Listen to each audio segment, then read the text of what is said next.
गुजरात के चुनाव प्रचार में पीएम मोदी के उतरने के बाद ट्विस्ट आ गया है। अब मुकाबला बीजेपी कांग्रेस का न होकर मोदी बनाम कांग्रेस हो गया है। जानकारों के मुताबिक पीएम के करिश्मे से कांग्रेस को मुकाबला करना है, क्योंकि हार और जीत के बीच केवल मोदी है। नरेंद्र भाई को सम्मान करें। गुजरात चुनाव प्रचार में उतरने के साथ ही मोदी मैजिक नजर आने लगा है। चुनाव प्रचार का आगाज करते ही मोदी ने अपने स्टाइल में विरोधियों को निशाना बनाना शुरू कर दिया। मारी ट्रेनिंग एक प्रकारे कच्छना भूकंपમાંથી कच्छना लोकोએ મારી ટ્રેનિંગ કરી। ગુજરાત મારો આત્મા અને ભારતને જે પ્રેમ કરે તે ભારત મારો પરમાત્મા। हिंदुस्तानના બધે લોકો પૂછે છે कि साहब ये क्या है, कच्छ नहीं देखा तो कुछ नहीं देखा।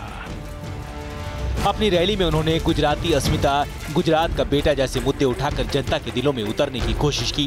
आ गुजरातनी धरती पर आवीने ये गुजरातना दीकराने तमे भांडवा मारो, अनाप शनाप झूठा आरोप लगाओ।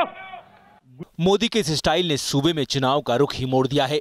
जहां अब तक सूबे में बीजेपी और कांग्रेस के बीच कांटे की टक्कर बताई जा रही थी, मोदी ने इसे बदलकर कांग्रेस बनाम मोदी कर दिया है। गुजरात चुनाव में कांग्रेस के नेता जमकर पसीना बहा रहे हैं। चुनाव प्रचार की कमान खुद राहुल गांधी ने संभाली हुई है। वो 22 साल पुरानी बीजेपी की सरकार को बदलने के लिए पूरा दमखम झोंक रहे हैं। इसके अलावा कई ऐसे मुद्दे हैं जिससे बीजेपी के लिए मुश्किलें खड़ी हुई हैं। मसलन मोदी के केंद्र की राजनीति में जाने के बाद से बीजेपी उस जगह को नहीं भर पाई है। 2014 के बाद से राज्य में भ्रष्टाचार बढ़ने के आरोप लग रहे हैं। कमजोर प्रशासन और जाति आधारित विरोध प्रदर्शन ने भी बीजेपी के लिए मुसीबतें खड़ी की हैं। जीएसटी और नोटबंदी के खिलाफ लोगों की राय से भी पार्टी परेशान है। लेकिन इन तमाम मुश्किलों से पार लगाने के लिए बीजेपी मोदी मैजिक के भरोसे बैठी थी और मोदी ने चुनाव प्रचार में उतरते ही सबसे पहले स्थानीय मुद्दों और लोगों से खुद को कनेक्ट किया और लगे हाथ विरोधियों को अपने वार से चित्त भी करने के लिए जुबानी तीर भी छोड़े। अरे कांग्रेस वालों को समझ ले, जे दिवसे सरदार साहेब पर तमे जुल्म कर्या था त्यारे गुजरात उदारतापूर्वक सहन करवा तैयार हतो। आजे वक्त बदलाई गयो छे।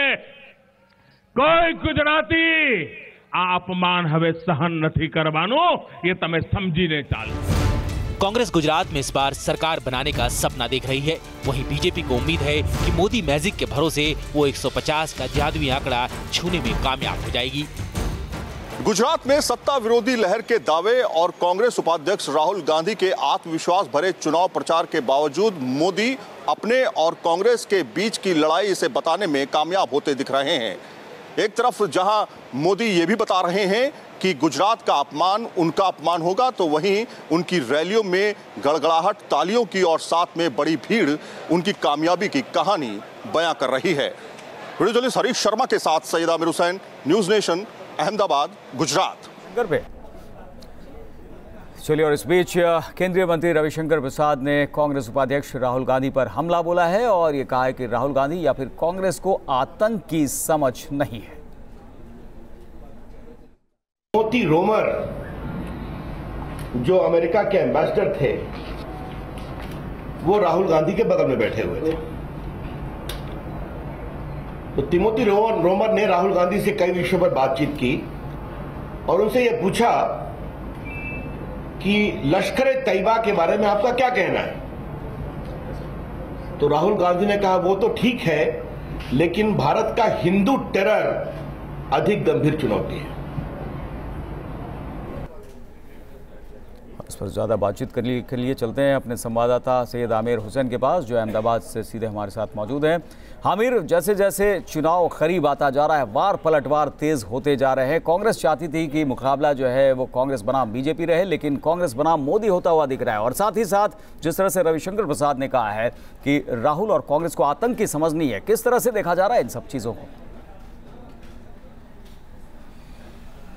देखिए, चुनावी माहौल जो है काफ़ी गर्म हो चुका है। दूसरा ये कि विकास के मुद्दे को छोड़ के अब जाति समीकरण और तमाम तरह के बयान भी सामने आ रहे हैं। आज रविशंकर प्रसाद ने काफ़ी तीर छोड़े, कांग्रेस के ऊपर इशारा साधा और ख़ास तौर पे जो वल्लभ भाई पटेल पर जो जिस तरह से सरदार वल्लभ भाई पटेल पर जो कांग्रेस को लेकर के कहा कि सरदार वल्लभ भाई पटेल अगर उनके कांग्रेस के थे तो उनको जो है भारत रत्न से नवाजा, इतने सालों बाद भारत रत्न से नवाजा क्यों गया जब उनकी मौत होगी उसके बाद। और ऐसे तमाम बातें जो है कांग्रेस के विरोध में जो है बीजेपी ने कही। दूसरी तरफ मैं आपको बताऊं कि जिस तरह से चुनावी रैलियां शुरू हो चुकी हैं उसमें अब शुरुआत की जा रही है इस बात को लेकर के कि कांग्रेस के सामने ये मुश्किलें खड़ी है कि अब बीजेपी मोदी के चेहरे पर पूरी तरीके से आ चुकी है। मोदी कहते हैं ये है कि अब गुजरात और मोदी से अलग कोई नहीं जा सकता, यानी कि जो गुजरात की जनता है वो मोदी है, वो मोदी के साथ जुड़ी हुई है, उनके नाम के साथ जुड़ी हुई है, उनके काम के साथ जुड़ी हुई है। दूसरी तरफ कांग्रेस कहती है कि जो 22 साल में विकास नहीं हुआ वो विकास को लेकर के एक रोड मैप तैयार कर रही है कांग्रेस। तो कहीं ना कहीं अब मुद्दा जो है विकास से हट चुका है, मुद्दा अब आ चुका है जातीय समीकरण पे, मुद्दा अब आ चुका है गुजरात किसका है, मुद्दा अब आ चुका है कि कांग्रेस या बीजेपी ने बदलता हुआ यहाँ पर दिखाई पड़ रहा है। सैयद आमिर, बहुत बहुत शुक्रिया पूरी जानकारी के लिए, अपडेट के लिए। तो गुजरात का चुनावी घमासान चरम पर है, बड़े बड़े नेता रैलियां कर रहे हैं, तो कुछ ऐसे उम्मीदवार भी हैं जो अलग अंदाज के साथ चुनावी मैदान में उतरकर वोटर्स तक पहुंच रहे हैं। और ऐसे ही एक उम्मीदवार हैं अजय चौधरी, जिन्होंने वोट मांगने के लिए गंगा जल को सहारा बनाया है। गंगा जल की ये वोट नीति किस तरह से चल रही है, देखिए हमारी इस स्पेशल रिपोर्ट में। ये है अजय चौधरी, जो रोज कुछ इसी अंदाज में लोगों के घर घर जाते हैं और उन्हें गंगा जल देकर अपने लिए वोट मांगते हैं। अजय चौधरी बीजेपी के बागी नेता हैं।